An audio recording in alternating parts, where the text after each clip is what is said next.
So before we get started on this, actually, I know you guys have been having, or so some of you are having a hard time with your projects, or a lot of you. Do you guys want to ask some questions about the project? Do you want me to talk about anything in particular? I've been sort of trying to answer some of your questions as they're coming in. Um, Anything, I know problem two is bugging a bunch of people. Um, Um, any questions? yeah, Professor, could you give us a few hints on how to proceed with the simulation for number two? Sure. Let me just open up a notebook.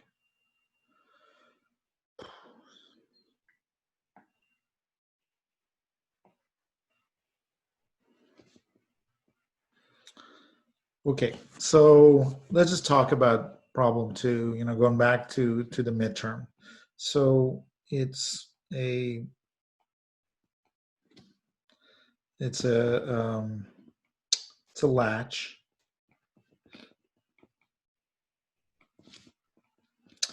and basically what it's supposed to do is, the clock goes here. This is the input. Um, this guy here is just an inverter, buffer, whatever. So the way it works, this thing, is that it's basically kind of doing, it's really this. So it's like a pass transistor with a weird capacitor here. And this capacitor is made out of, so this is the storage node. And this capacitor is made of all the capacitances. There's some diffusion capacitance here. There's, gate capacitances because of the P, gate capacitance because of the N. And you're basically getting this input voltage here. And because of various leakage currents, and it's all bundled up into one leakage current in the midterm. I forgot what it was. I think it was 100 femtoamps or something like that. And this C total, which might have been, I don't know, like 7 to 10 femtofarads, whatever it was. You basically put a voltage here, and then you're corrupting that voltage slowly, which means that there's a minimum, you need to keep refreshing that voltage, and that sets the minimum clock frequency. So what it does is, the first effect is that you get a V sub t drop. Whoops. You get a V sub t drop in a high voltage. So if you're trying to put, if your input is 1.8 volts here, you'll get 1.8 minus V sub t in the storage node. So you're already, behind the 8 ball. And then after that, because of the leakage current, it keeps that voltage keeps getting lower and lower. Your noise margin gets worse and worse. So if I was going to draw a plot, and this is what you guys have to simulate, if I was going to draw a plot of time versus voltages, so I'm just going to put them like if you're looking at a scope or something. So let me on top draw the clock.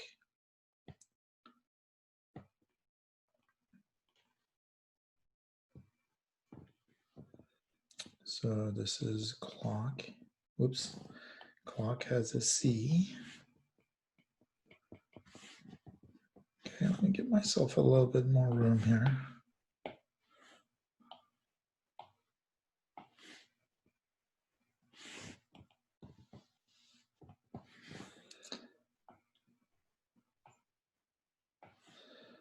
And this is, 1.8 volts. So it goes from 0 to 1.8. It's a digital signal. And if you had your input at a high value, you could keep it at a high value the whole time, or you could just store it. If you do something like this, so again, this guy's 1.8 volts, it makes the leakage even worse because you've dropped this point to ground after you've stored the value here. So, but anywho, so let me now draw the voltage at the storage node. It's, depending on your initial conditions, it'll be doing something, but right here, what it'll do is, so it could be wherever it is, I don't know, let's just say it's at 0 initially. It'll go up to, now this is one thing that's kind of cheating, but you guys should do it because otherwise you're already going to have a problem, is I would connect this substrate connection to the source. Okay, to make sure this is only 1.8 minus V sub T0. Otherwise, because of the body effect, etc., your voltage is going to be too low to begin with. That V sub T is going to be, 900 millivolts. So from the get-go, you're going to be screwed. So here, by doing that, you'll end up at, VDD minus V sub T here, or let's say around, I don't know, whatever it'll be. It'll be maybe, what is V sub T? Is about 350 millivolts, I think. So let's just say it's 1.4-ish. I don't know exactly. Okay. I just made up the 1.4 because I can't quite remember it. So, and then when the clock goes down, there's some clock feed through and all that kind of stuff, but those are, analog effects. I'm not particularly concerned about those. So what happens is now this transistor had turned off, and if there was no leakage current, what would happen is you just keep this value. Okay, but because there is a slow leakage, what you'll see in your simulation is something like this. So this voltage will basically slowly leak away. And we're talking about several milliseconds.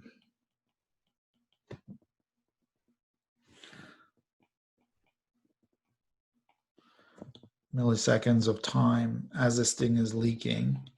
And at some point, it'll get to your 1.3 volts, unacceptable range. So the way you should set up this simulation is put in a, pulse circuit here.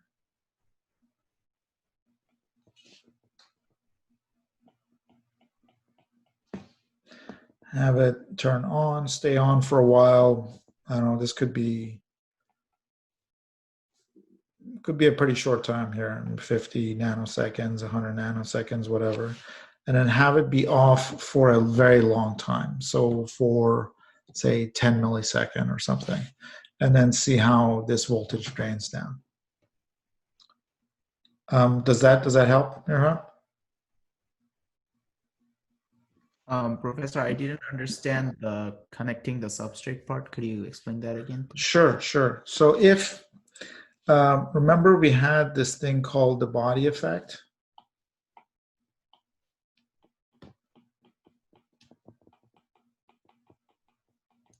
And this was several lectures ago, which basically said the threshold voltage is the threshold voltage when, so this is, let's say this is the body voltage and this is the source voltage. Okay. It said that the threshold voltage of a transistor is the threshold voltage when V sub B is equal to V sub S. Okay, when body and source are connected together, plus another term. And that, this is approximate. That other term had a square root of, V body source term. That means as your body and source voltages, that if that voltage increases or it's not the same, your V sub T is your V sub T0 plus delta V body effect or something, whatever you want to call it. Do you remember that? It's, yeah, kind of. Okay. So what it does is means when you're in a situation, if you connected the body to ground like we normally do, because you're using this as a pass transistor, when this input is at 1.8 volts. So sorry, before I say that, so you do know when you have, let's say this had, forget about the body effect, had a V sub t, and you had a one, let's say this V sub t is equal to 0.3 volts, say for example. You had 1.8 volt here, you had 1.8 volt here. You remember that this was 1.8 minus V sub t, right? Yeah. Okay, so it's NMOS is not good at passing a high voltage. Okay, so now the body effect is when the input's at 1.8 and your body's at ground, your body source voltage, okay, I wrote this wrong. So it's really source body. Your source body voltage is rather high, which means that V sub t, instead of being, I don't know, 0.35, it might be 0.7 or 0.8 or something, whatever it's going to be. So when you pass, when you have something like this, 1.8, this won't be 1.8 minus 0.3, it'll be 1.8 minus 0.8 or something.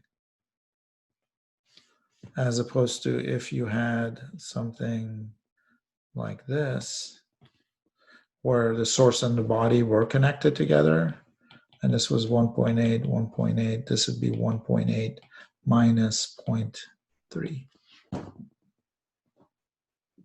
Okay, yeah, makes sense now.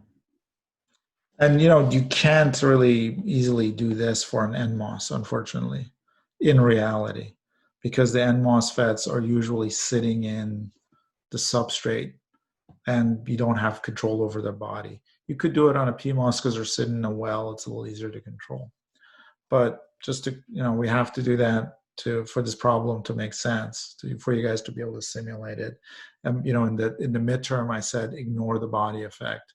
So to do a one-to-one kind of comparison or simulation, I'm suggesting you fake it here by connecting the body to the source to do a one-to-one with the midterm.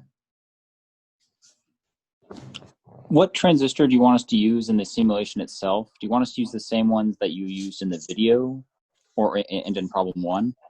I'd use the same one as in problem one. Okay. But does that one even does that one even have a base, or is the base is the middle connection? It's actually the body, not the base is like a I mean body, not sure, base. Sure. Yeah. Like my previous lecture, I was talking about bipolar transistors, so now you just confused me. No, yeah. So yeah. So sorry, what was your question? Oh, whether in the simulation does it have a body contact? Yeah. In fact, I think in the demo video you showed us, you already connected it that way, maybe. Maybe, you know, I don't remember the demo video because I'd made that earlier, but I think if you, it's like it is a 4-terminal. Yeah. The one using it is a 4-terminal, and I think you did connect the body to the for the NMOS you connected it to the source, and for the PMOS you connected it to the drain, I think. Yeah, might have been for an inverter, so in that case, it is legit to connect it. But you know, anyway, in the real world, basically all the bodies for the N MOSFETs are connected to ground.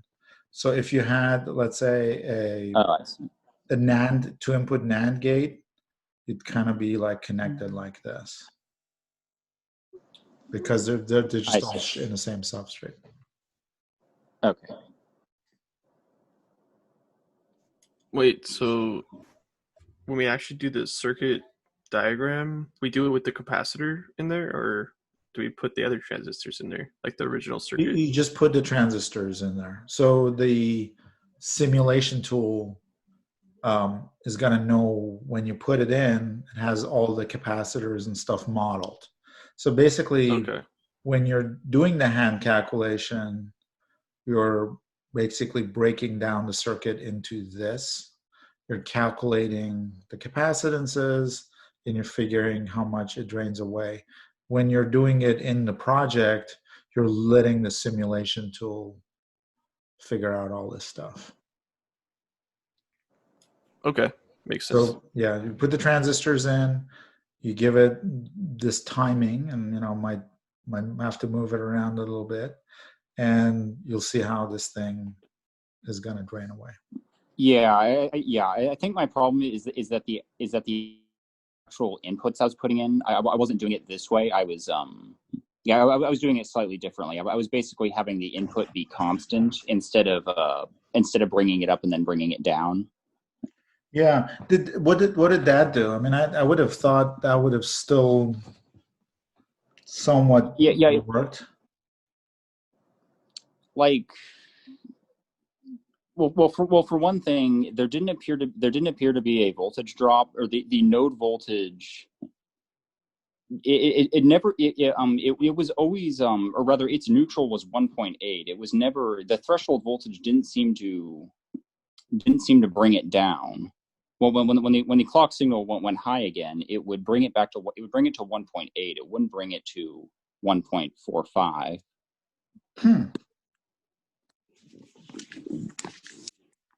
That's really weird. I'm not sure if it's because I was setting it up incorrectly, or I could probably. I'm getting the same thing as well, because I'm noticing an upward spike that's like starting from 1.8 and going upwards, and then it starts. I thought yours, did you see my response to your question? I thought your pulse source I think kind of weird. pulse now, but it's doing the same thing. Doing this. Or it's doing something else, but it's not like the picture you drew here. I see. Interesting. I actually have the simulation up. I can wait one sec. If I do.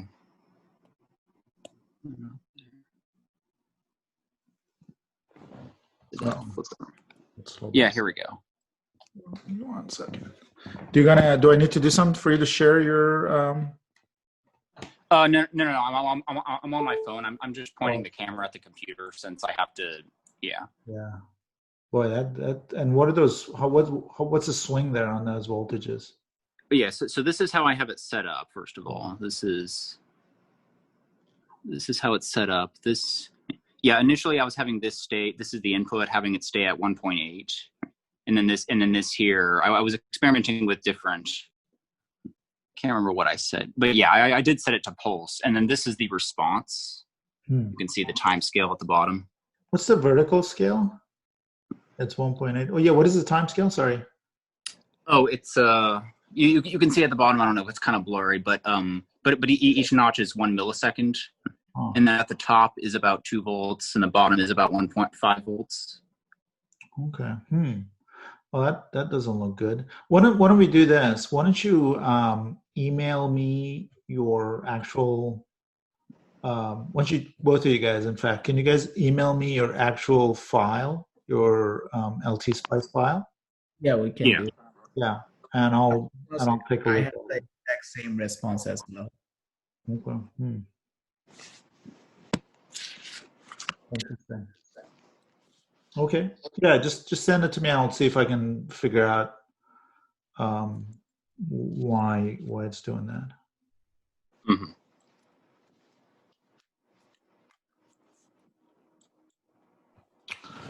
Any other problems people are having? Professor, the big problem is I think that was it. Problem 1 was pretty straightforward. I pretty much got like the values I expected. Okay, thanks, Nathan. Jafar, you were saying about your problem? I don't have a connected with the other people. If you have a study group, if you have a question, I want to put my email here. If you the somebody can make maybe together, because I have a problem with the simulation too.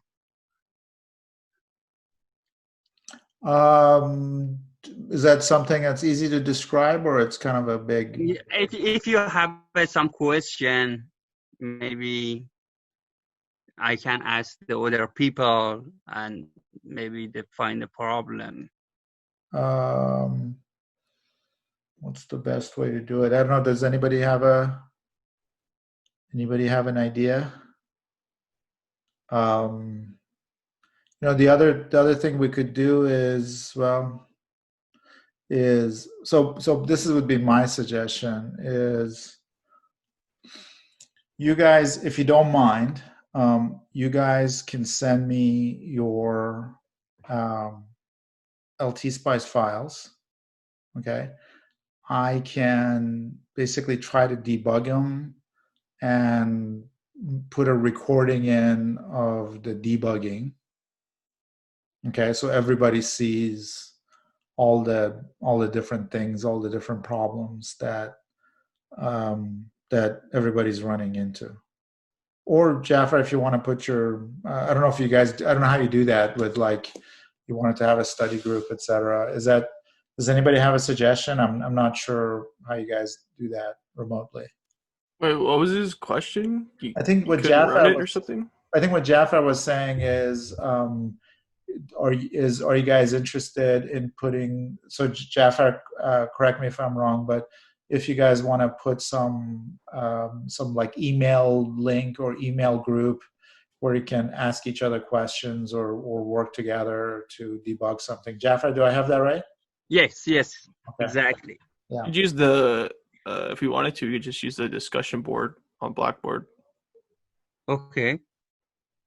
So I think you can already post stuff if you want to already. So Okay. We can work on it. If you have a question, hopefully somebody answer it. yeah, I think everyone's working on it too, because I don't think, or at least for me, I haven't used LT Spice before. So Yeah, but- I had the problem with the simulation. We have three different file. I know how can I change the number, all that, but simulation I got an error. I don't know what's happened. So you actually get an error message? Yeah. Okay, well, that's interesting. Professor, Yeah. for question 1, you say that you want us to superimpose the previous graph onto the Spice graph, like our hand calculated results onto the Spice graph. Yeah. I was wondering how to go about that, because I have like the graph. I did on Excel, so I have the graphs like differently set, and then the LT Spice one is like also separate.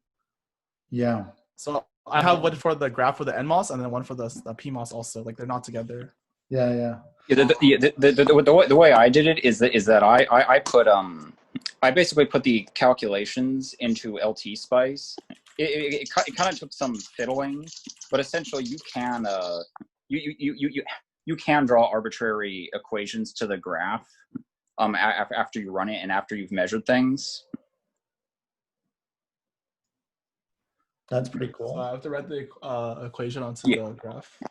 Yeah, if you right click on the graph, and then if you do add trace, then you can add an equation at the bottom. It'll bring up a box, and it'll get and you can basically add an equation. I had it took some fiddling. I had to do some in order for it to draw correctly, but I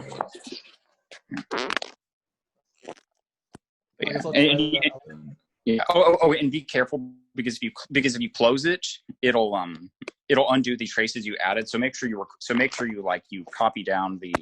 Well, what I also did is I basically just copied down the equation I used into like a comment within the file itself. That way I could just copy it back in.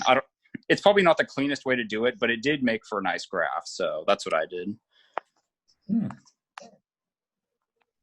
Cool. That's what I'd love to. yeah. Yeah, I'd love to see that. I didn't know you could do that.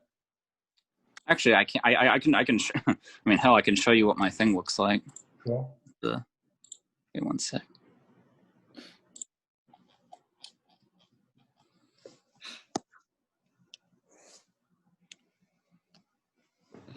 Wait, no. The result was something like this. Might be kind of hard to see with the resolution. Huh. This is a snapshot I took afterwards, and then So is But yeah, it has all the of green it. trace is your hand calculated ones? For the- Yeah, I put a no. The green is the simulate. I put a legend at the bottom, Okay. essentially. Oh, I see. Yeah. Nice. But if you go to LT Spice, if you click add trace, then you can put an equation at the bottom. I went around in the I went into the help thing, and you can even do like if statements if you want to make sure, if you want to say, if you want to say use this equation from here to here, and then use this equation from here to here, just like you would in a just like you would basically to divide up the saturation region. Right, from yeah, like how you linear do for region. the midterm, right? Yeah. Yeah. Actually, wait one sec. Oops. Yeah, the equations looked something. Yeah, the equations ended up looking something like this. The ones in blue. Right, yeah, that looks familiar. Okay, cool. Happened. Yeah. So yeah, that's what I did.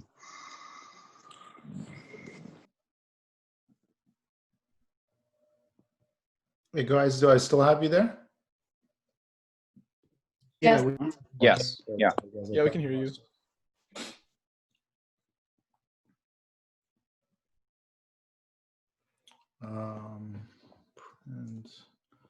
And spice.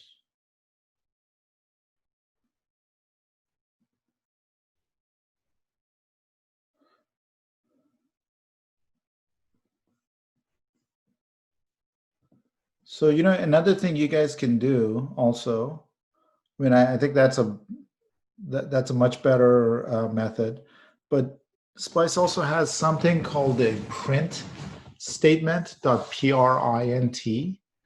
And if you guys look that up, what that does is it sort of outputs sort of a text type of file. And you can grab that and put it in Excel if you want to go sort of in the reverse direction. Okay, yeah. That makes sense too. Oh, Professor, also for problem 2, do you also show the clock input pulse, or do you just only want to see the storage node? I'd like to see the clock input pulse. Okay, cool. Yeah.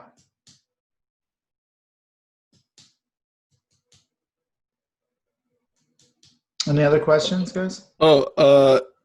I was just fiddling with it. I Uh-huh. don't think you want to use the pulse. I think you want to use PWL because then you can set like at what times it transitions from 0 to 1.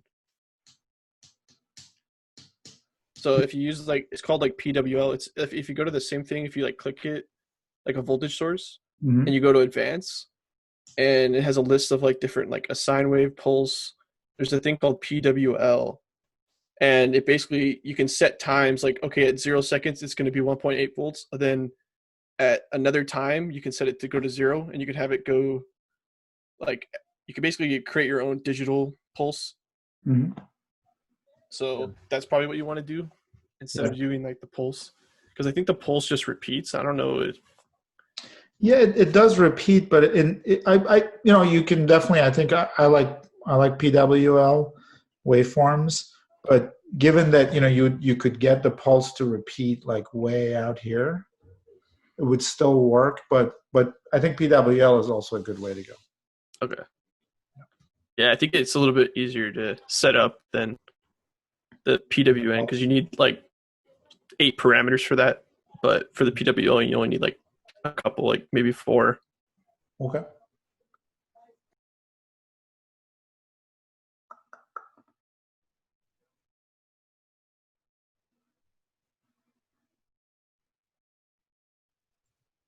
Any other questions, guys?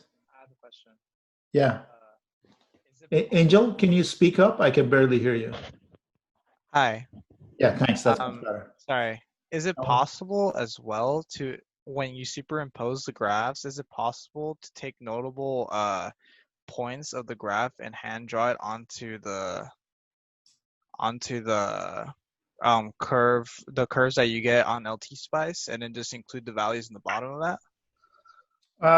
Yeah, as long as it's clear what you're doing. But Okay. No, yeah, I'll make it clear. Yeah. I'm just not as tech savvy, so Sure. I'd rather just do that. Okay.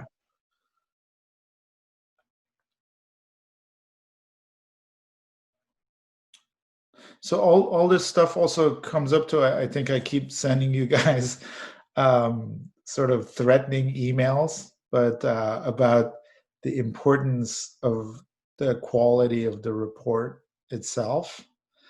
So I just wanted to emphasize that again. So I'm going to treat it like I treat reports at work, or treated reports at work, which is, if I get something, it's not like I'm not meeting the report halfway. I'm not struggling to understand the report. So what happens if I get a report that's unclear or I can't figure it out? It goes back to the person who wrote it, and they get like a demerit in my mind, and they don't get that raise they were hoping for. I mean, if you get enough of this, but you guys get the idea. I think it's very important. I see like a lot of bad reports coming through from new engineers. It's important for you guys to get in a situation where you are not expecting the person reading your report to decipher it, that you lay it out in having a short report. Again, I wrote the concept of executive summary that I really like. It just tells the person what's going on, and if they want to get more information, they'll look deeper into your report. And that's going to be really, really important for your career. So anyway, make sure your report, I don't care if, you're going to get more dinged for a poorly written report than you would for an incorrect technical result in these projects. Oh yeah, speaking of, is one of the things you want us to talk about in the report is like the calculated method, or do you only want us to talk about the simulated method? Did you want us to like compare the two, or? Yeah, I would, so let's think of problem one. The problem one would be, let's say in reality, it'd be your manager noticing that, say, the currents from the simulations are pretty different than his hand calculations, and is like, oh, is there some, what's the problem? So why is that difference? Is there a difference?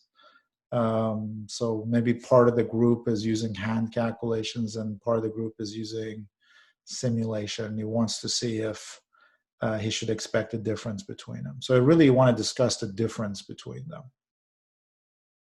Does that make sense? Either there's no difference or there's some difference. And the differences could be in the saturation current. It could be in the VDSAT values.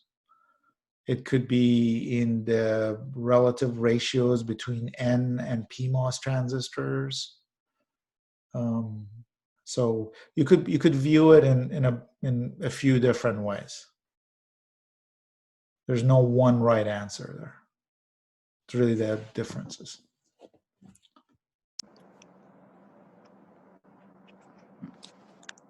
But essentially you do want us to talk about like the method we used on, you do want us to talk about the calculated method, not just the simulations we did on LT Spice, basically. Yeah, but I don't and let's say again, this is a case where you're working, your manager, whoever's reading your report, you don't need to spell out for him that I used, this is the equation I used for the hand calculation.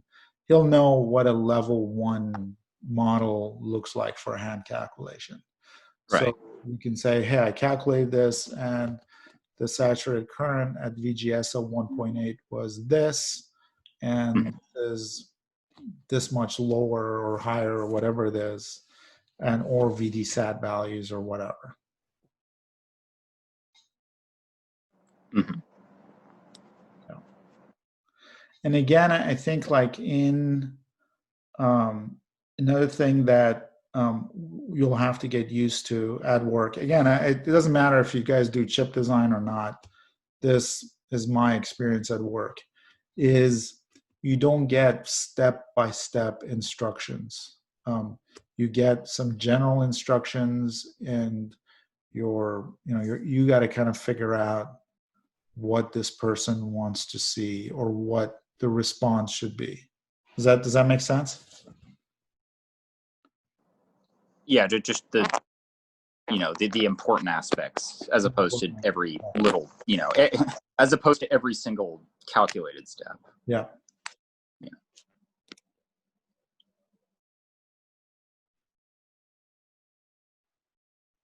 Okay, guys.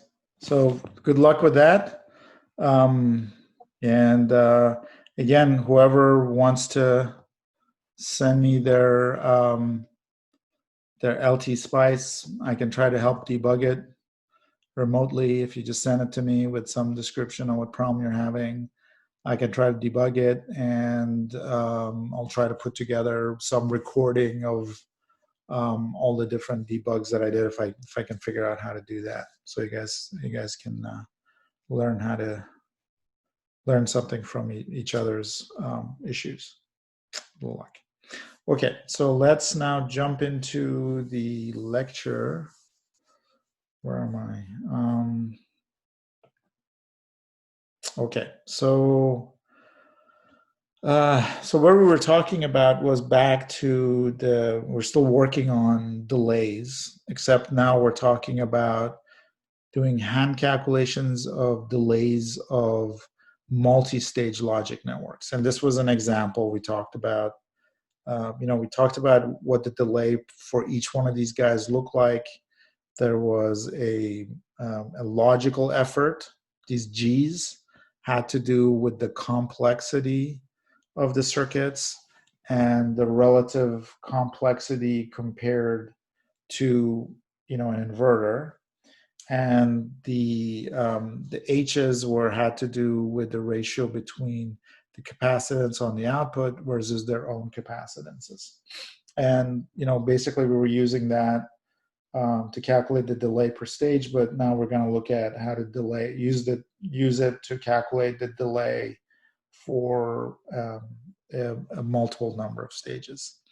So we looked at these definitions, so we can give a definition for what's called the pathological effort, which is all of the logical efforts of the different stages. For example, this would be a logical effort of 1, 5/3, 4/3, 1. And it gives you a path logical effort from in to out.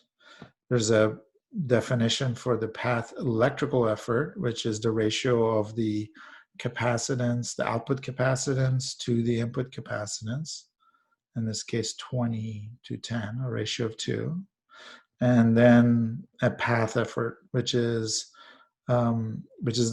multiplying all the path efforts, basically, or the efforts for each stage, because there was a definition we had. And so the first question that that comes up when you do that is, you guys remember, for a single stage, we could say F is equal to GH. Okay, and then delay is F plus P. So we had, so the total delay was G times H plus P. P was the parasitic,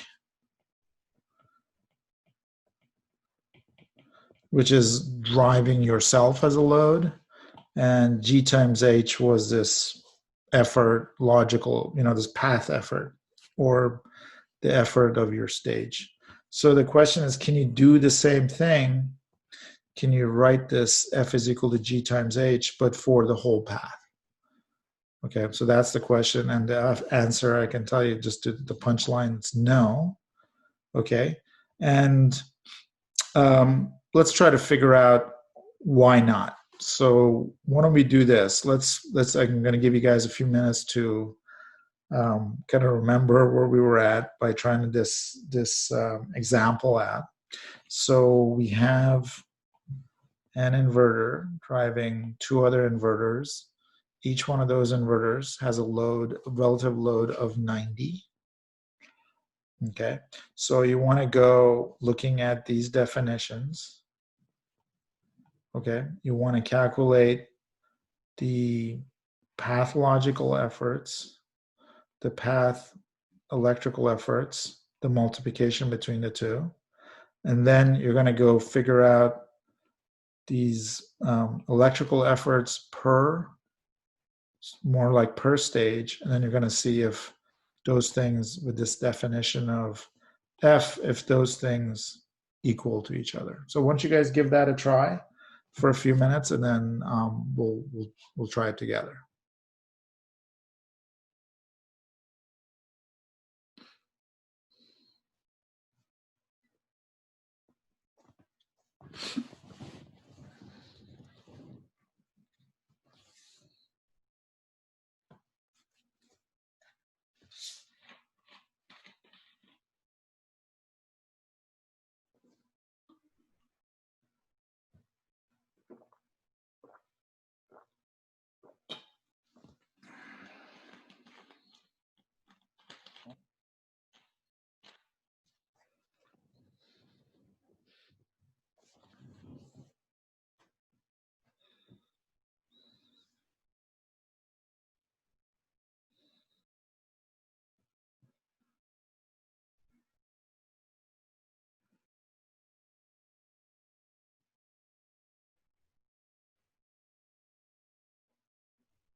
Okay, guys, do we have any volunteers to help me do this?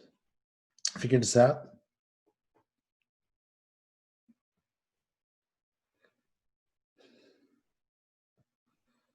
No? Come on, guys. Raise your hands. Nathan, how about you? Me? Let's do it together. All right, I haven't, yeah. Okay, let's give it a shot. So G. Sorry if you hear noise in the background. That's a piano. No worries, man. I got enough dog noises for all of us. So this is the definition of the pathological effort.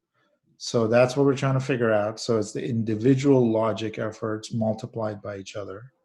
So we have logical efforts. Let's call this G1 and G2. So it's G1 times G2. And so do you remember the logical effort for an inverter?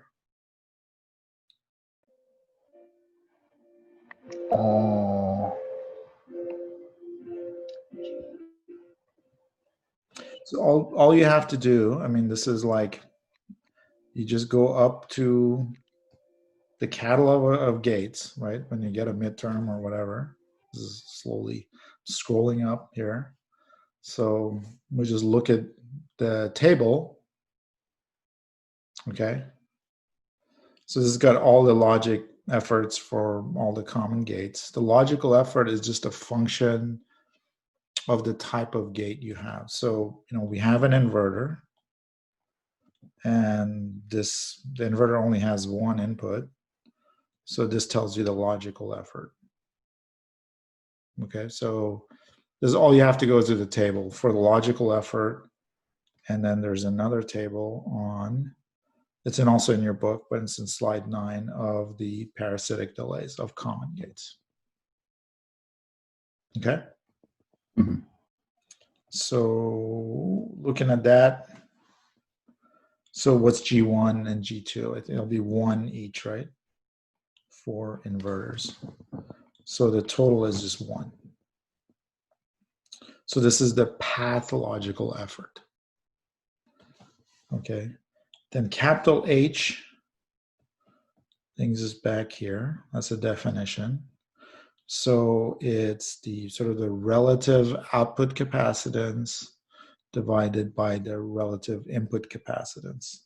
So what does that look like here? Hmm. So it's the Yeah. so it's C out over CN. Wait, Professor. Yeah. For the logical effort, I mean, I know it's still going to be 1, but wouldn't it be 1 times 1 times 1, or isn't there 3? Or is Well, that's sort of the learning here. It would be 1 times 1 times 1 if the circuit looked like this, and we were looking at it going through here. So you look at each branch individually, or at least for this part. Oh, so like, okay, so one path would be G1 to G2, and the other path would be G1 to the bottom one. So that's 2 paths. That's Oh, it. okay. Yep. Yeah, it's been like a week, so Hey, trying to catch up. Remember? Yeah, I'm kind of drawing a blank myself. Same with me. Okay. So Nathan, when do you want to give it a shot? So C out over CN. I'll we'll walk it together. Yeah, so C out in this case would be 90, I suppose. Yep. And CN, is that even displayed, or? Yeah, it's basically looking into here. So Oh, okay. Is that what the 5 stands for? that's right. That's what the 5 stands for. So that's the basically the input load. That's the load if something else was driving the circuit. That's what they would see is a relative capacitance of 5. So anyway, it's 90 divided by 5 or 18. Okay. Then what's the 15 in the second inverter? The 15 is the input capacitance of the second inverter. Oh, okay, yeah, input. Okay, I had it confused with 90. Never Yeah. mind. So so now, okay, so it's been a week, and this is like a really, really complicated concept for me anyway. So the capital G and capital H, you basically kind of pretend like this whole path is like a black box. Okay, and you're replacing the logical effort, you're replacing the path with a capital G worth of logical effort. And it's basically a multiplication of the individual logical efforts, which is a definition. And then you are, instead of looking at each individual electrical effort, you're looking at the ratio of the output to the input. Does that make sense? Or you're sort of calling the whole path one block. This capital G, capital H, capital F. And you guys will see what we'll do with this stuff. So you got to trust me a little bit. This is just so we're setting up something that'll give us a result. But essentially, this is a one logical effort we're defining for the whole path, one electrical effort we're defining for the whole path, and one path effort. Okay, so when we have in this case, we're just looking at the output to the input. We could have 10 stages between the 5 and the 90, and the H would still be the same. It'd be 90 divided by 5. The G's would be different, the capital G, because, well, assuming they weren't inverters, you'd have a different G for each, each of the 10 stages, and you'd have to multiply them out. Does that make sense? Yeah, makes sense. Okay. So the G times H is that one is like 1 times 18, right? So that's what you get, 18 for G times H. Now remember, the question here is, can we write F is equal to G times H? Okay, so now let's get back to H1. So H1 is the fan out or electrical effort of this first stage. So it's the output capacitance of the first stage divided by the input capacitance of the first stage. So do you want to give a shot at that for H1? So we're just looking at this guy. What's it driving? It's driving the two inverters, right? Right. And each inverter is a load of 15. Okay, so the total load it's driving is 30. So I'm going to write it as 15 plus 15 over, and what's its input?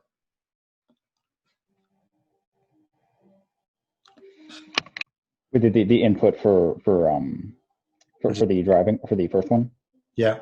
So 5. Yeah. So it would be 30 divided by 5. It'd be 6. Okay. How about H2? So this guy's so this is the path we're interested in, by the way. So this dashed path here. So this guy is defining H2. So what's its output?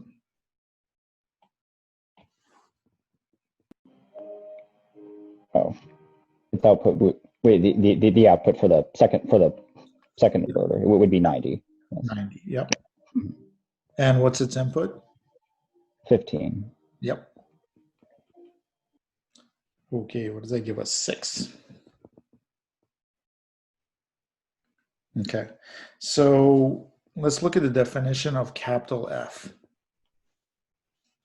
Okay, it's all the G times H's for every stage multiplied by each other, right? So it's F1 times F2. Okay, F1 is G1 H1 times G2 H2. Okay, so it'd be 1 times, you calculated H1 here at 6, times G2 is also 1, it's an inverter, times H2 is also 6. Okay, so that gives us 36. So F is 36, and G times H is 18. So F is not equal to G times H. Remember, in one stage, we could say F is equal to G times H. But we can't say that in a multi-stage network. So, in fact, it's twice the value in this particular case. So the question is, what happened? So, by the way, Nathan, thanks for helping me out with that. So, yeah. So the question is, why isn't this equal? And the reason is because if you have a situation like this, where you're interested in this path, but this first guy is driving more than just the path you're looking at. So you have to include the effect of these branches that go off. And that is something called branch effort.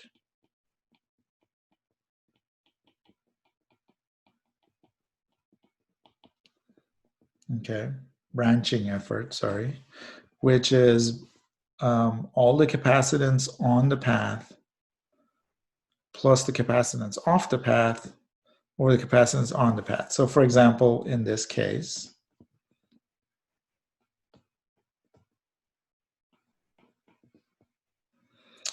this would be, so these were 15s. And this was the path we're talking about. So the capacitance on the path was 15. And this is the, was a bad color. This is the capacitance off the path. Just coincidentally, it was also 15. So this branching effort for this branch was 15 plus 15 over 15, or 2.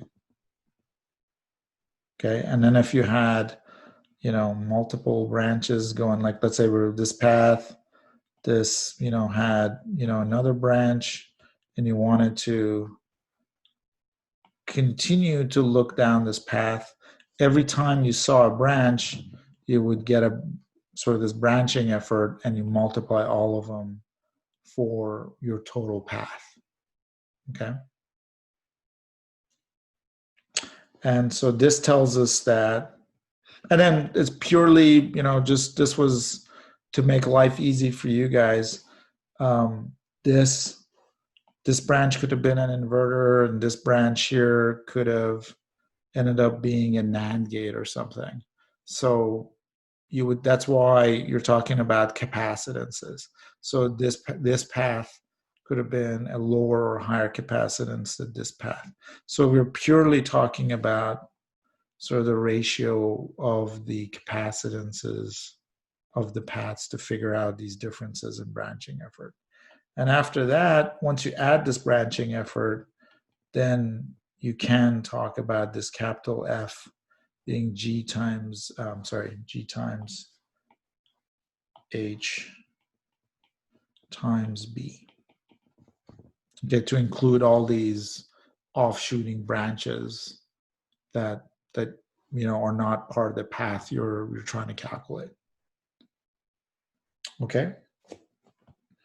So stay with me, guys. This just gets complicated. Hopefully, you know, in a few slides, you'll see like where it all sort of converges. So, okay, so that was, let's leave it there. So this, what we did is we put a black box around, you know, all this logic, whatever it happens to be. And we calculated a capital G. We calculated a capital H from output to input.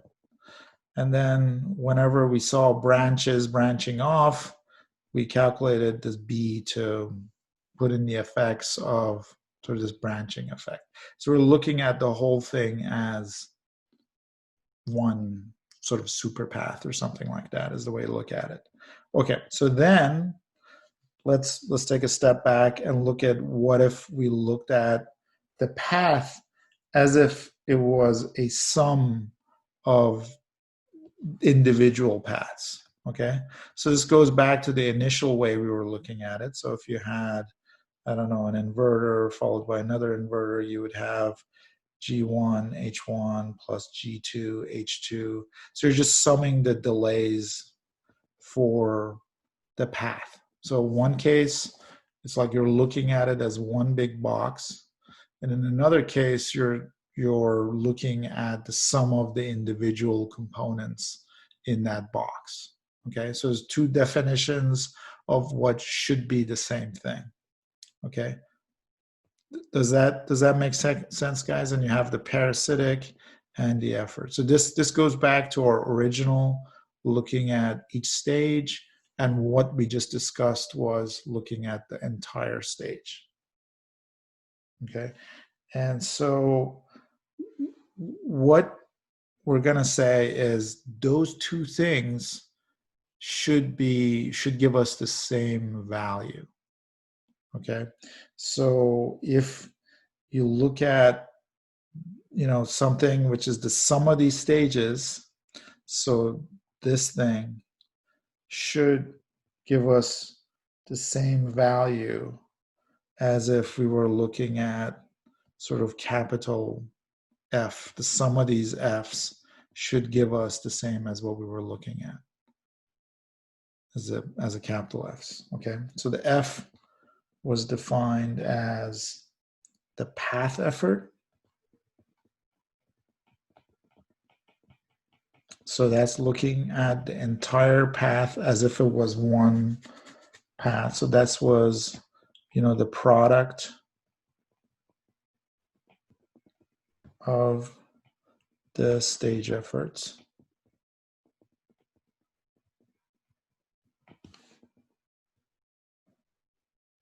And then this, we're talking about the D sub F, is the sum of the stage efforts.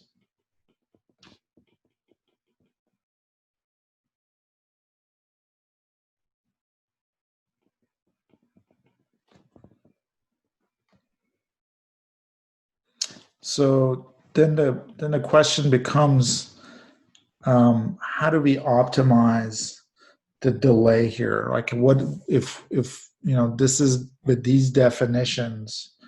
How do we optimize the delay?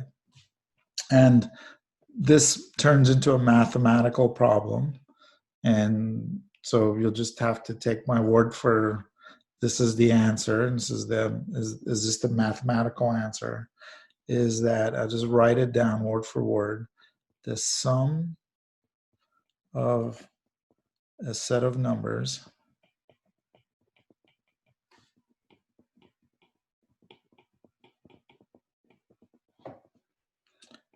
whose product is constant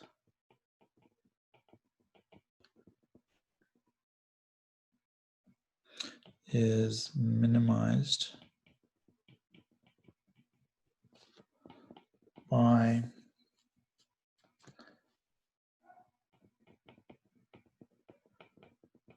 choosing all numbers to be equal. Okay, so this is just a mathematical thing. So basically what it says is, if we have a product of, so basically what you want to do is make the efforts for each stage to be equal. That gives you the minimum delay for the overall path. Okay. In other words, you want to have all the G times H's for all the stages. If you have 10 stages, you want all of those to be the same, meaning that, so again, G times H for each of those layers to be the same. So what that'll do is the total F ends up being G times H to the power of N. Okay, it's because F is G1, H1 times G2, H2, and so on. If G1, H1 is equal to G2, H2 is equal to G3, H3 is equal to GH, then GH, so F is equal to GH to the power of N for an N layer path. So this is just, we're talking about math here. We're trying to optimize the end-to-end effort delay for a multi-stage network. And what we're saying is, if you make the effort for each one of those stages the same, you get a minimum total delay. Does that make sense? Yeah, that makes sense. Yeah. Okay. So anyway, so we get this function. So what that tells us is there's an optimal for a path that's got this path effort of capital F. Okay, for that path, each stage has an optimal path effort of f to the 1 over f. And so basically I just take gh is equal to basically root n of f. Okay, and that gives us a minimum delay of, so if I look at it, this is just looking at the sum of these. So it's n f the 1 over n plus all the p's.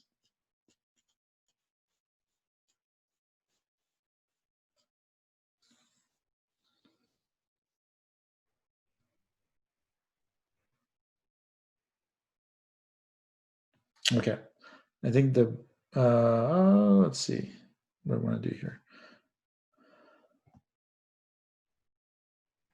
Everybody with me? I know this is kind of like getting confusing. Once we start doing some examples here, it'll make a little bit more sense. But let me get one more sort of thing out of the way here.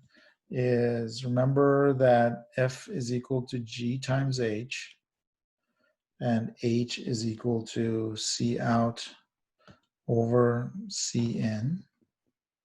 Okay, these were just definitions that we had, right? So f is, I'm just gonna write it out, is g times c out over c in. And so c in, rearranging stuff, is g c out over f.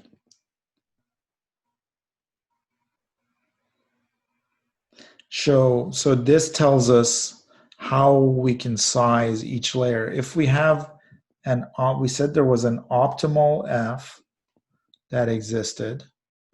If you want the least amount of delay, each stage would have the same f, so this f cap. And then that way, for each stage, we can look at what its output capacitance is and what's its sort of the logical effort is, and figure out what its input capacitance should be. So how do we size it? Okay, and then we can work backwards, looking at the output and backwards. The best thing to do is try an example. Let's do it while we're still talking about this example. So here's sort of a more complicated 3-stage path. We got a 2-input NAND gate driving a set of 3 3-input NAND gates, and the paths we're interested, the NAND gate is driving 2 NOR gates. Okay, so let's start by trying to figure out these things. You guys give it a shot. A logical effort, electrical effort, branching effort, path effort, best stage effort, parasitic delay, and delay. Why don't you guys give that a shot, and we'll try to do that as the last thing tonight. Guys, a couple of minutes.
Okay, guys, who's feeling strong tonight?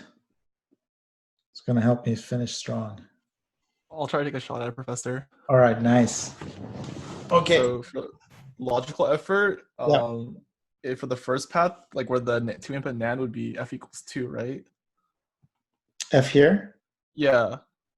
Well, look at the logical efforts are the G's. Right. You Oh yeah, I want- think I'm looking at the wrong chart. Yeah. Yeah. My You bad, need my the bad. chart. It'd be 4/3. Sorry. Yep, no, you got it. It's Yeah. 4/3. What's And this? then the next path would be 5/3. Yep, And then the third path would be 5/3 as well. okay. And so the definition of this logical effort for the path is capital G, which is G1 times G2 times G3. So it's 4/3 times 5/3 times 5/3. So I'm just grabbing these. And we're getting that comes out to 100 over 27. Okay, so what's the electrical effort? So this is the capital F. Right, the capacitance. So for the first portion, it would be x cubed over 8. Right? Because it'd be the capacitance of the output over the capacitance input. Yeah, so now remember, we're talking about the overall path. Oh, So for the overall path, so it would yeah, be so 45 capital. over 8 then, right? Exactly, yep. Okay. Great. Okay, so now what's the branching effort? So remember, this is multiplying the branching efforts, all the branching. Every time you see a branch, you calculate its branching effort and you multiply all those together to get this capital B. Okay. So the branching effort would just be, for the first branch, it'd be 8, right? So this is the first branch here. Is that the Oh, one? okay. Right? Or which one? Do you want to look at this one first?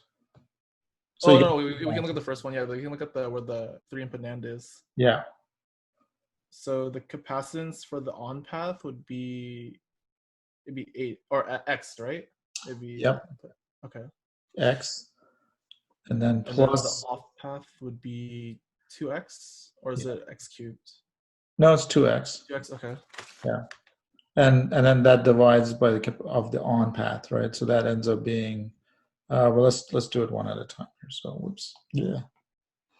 So if I look at B1, is you said it was 2x plus x over x, so that's equal to 3 Okay. branching effort. So for B2, For B2, it would be y plus y over y, right? So it'd be 2. yep, If I'm following correctly? Okay. yep. So capital B ends up being 3 times 2. 3 times 2, right? Okay. Yeah. So it'd be 6. And the path effort, F is this is definition, capital G, capital B, capital H is, so what do we got? We got 100 over 27 times the branching effort 6 times the electrical effort, which is, sorry, I put this wrong, so it should be H, is 45 divided by 8 is equal to 1. I got 125. Oh, Yep. yeah. Got it. Very cool. Okay. So what is this best stage effort? This is like F cap. Okay. Well, aren't they all identical? So it would still be the same, right? Well, so you want so the total path effort is 125. Now you want to see what is it per stage. So we said the stage effort for minimum delay means that the stage effort for all of them will be the same. So if you had F1 times F2 times F3, we wanted all those to equal to F. And we said you get the best case when they're all F1 is equal to F3 is equal to this F cap. Wait, so I'm still a little bit confused on finding the best stage effort. You said it would be equal to the third one? Well, so this is the stage effort per stage, right? Mm-hmm. We said you would optimize that if the stage effort for the first stage was the same as the stage effort for the second one, for the third one. And all of them multiplied together by definition is this sort of the path effort. So Still a little bit lost. Sorry. yeah, so we basically said you see this path effort definition Right. is the stage efforts for. Well, actually, I just already wrote it here.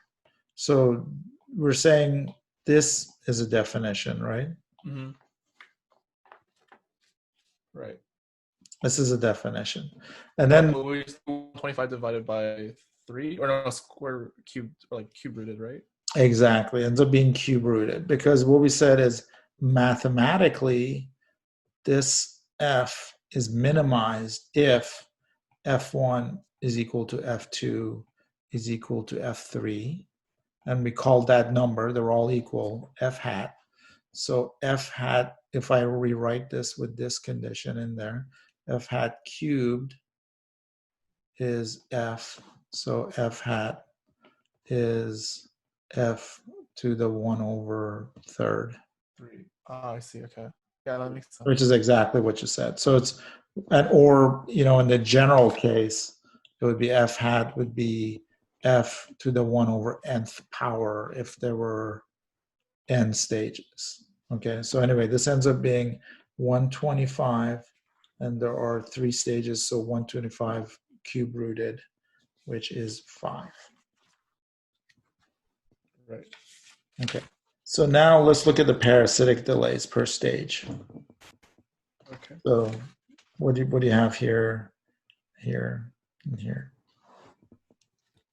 How do you solve for the parasitic again? It was just the P, right? So Yeah, it'd be what I had before the first time, right? So it'd be 2 for the first one, right? Because it's a Yep. NAND gate. uh-huh. And then 3 for the second stage, and then Yep. 3 for the last one, right? I think the last one is 2. 2. Oh wait, 2. Yeah. Yeah, Two just for from the table. Yeah. Yeah. So that's 7. 7. Okay. Okay, so now the delay, again, with our, this is a lot of math, guys. This ends up being the definition of delay. So it's n f 1/n plus p. Okay, in this stage, n is, we have 3 stages. So n is equal to 3. F to the 1/3, we already calculated, which is this 5. And p we also calculated here, which is 7. So the total delay ends up, this is the total optimal delay for this path, ends up being 3 times 5 plus 7 is equal to 22.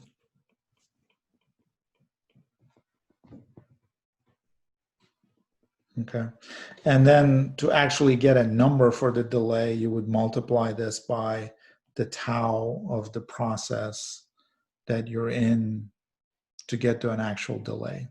So what this means is if you knew you had this logic, okay, and if you knew you had this load to drive, and if you know what load what the previous path wanted to drive, you could calculate the optimal delay for that path without figuring out the sizing of the internal blocks.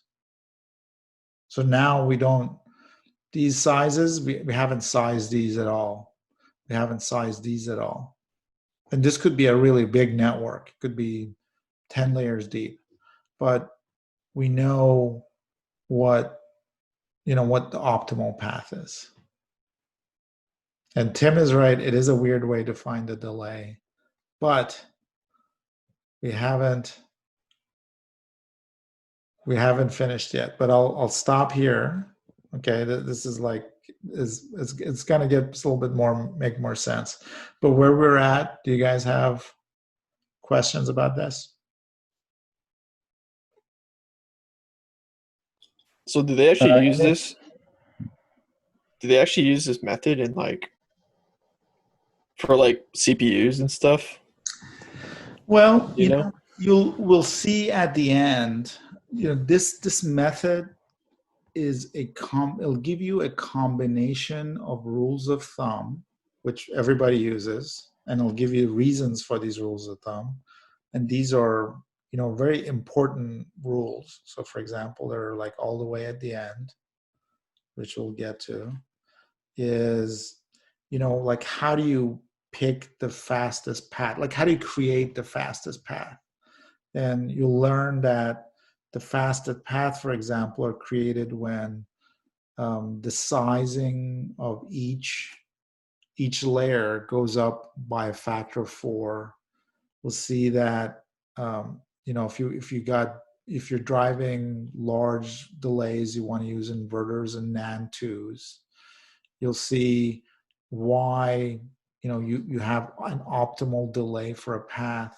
So this you do all this stuff when you're just optimizing for plain old speed and you're at the beginning stages of your design to figure out roughly where to center your design. If you actually just started building, schematics and simulating them, you're going to be in a situation where you have too many degrees of freedom. Imagine for each layer, you can change the sizing of each of these layers in your logical block, and they'll give you a different overall delay. Do you see what I'm saying? Let's say if you had 20 stages of logic and you wanted that to meet a certain clock timing, you could just plug in those things in your simulator and now start, moving the delays or the sizing of the transistors for each one separately, but you'd go nuts because, as you'll see, if you change the delay or the sizing of one piece in your network, it'll affect the previous stages. So you can't optimize the overall delay by going through and sort of touching each individual one. Does that make sense? Yeah, that makes sense. So yes and no. Most of the paths in a big CPU or a digital block, most of them are not running at blazing fast speeds. Most of them are getting reused, etc. It's only when you're talking about really the fastest paths and early stages of the design of the fastest path do you use this method. Before start doing your simulations, etc. Any other questions, guys?